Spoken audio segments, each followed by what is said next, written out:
thing that I most like to bring out at this time of the year are my balls. Balls.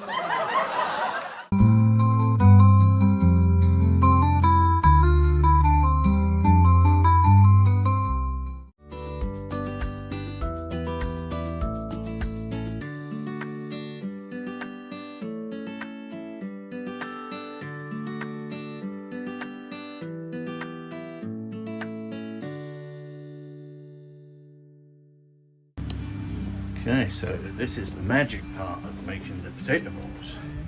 Once the mixture is all done, they have to be formed.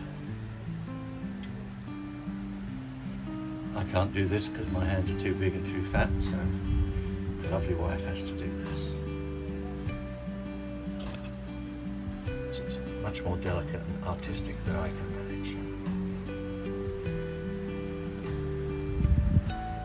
Once they're at this stage, then we just need to do the dredging, so that will be into egg, then into flour, and then into Panko breadcrumbs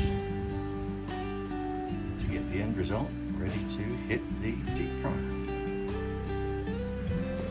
Okay, so here we have the dredging station set up.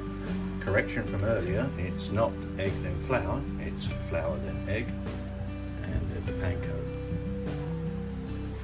So a cup of flour, 2 eggs, a cup of panko. So we just put a few in the flour at a time. It doesn't crowd it out too much.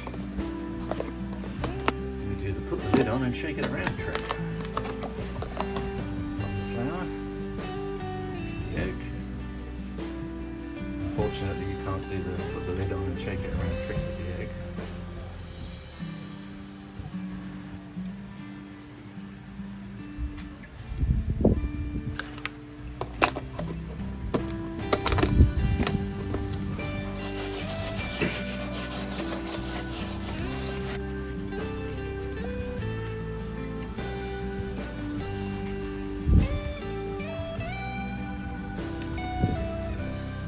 And there we have the end result, all ready to go and take a nice bath in the deep fryer.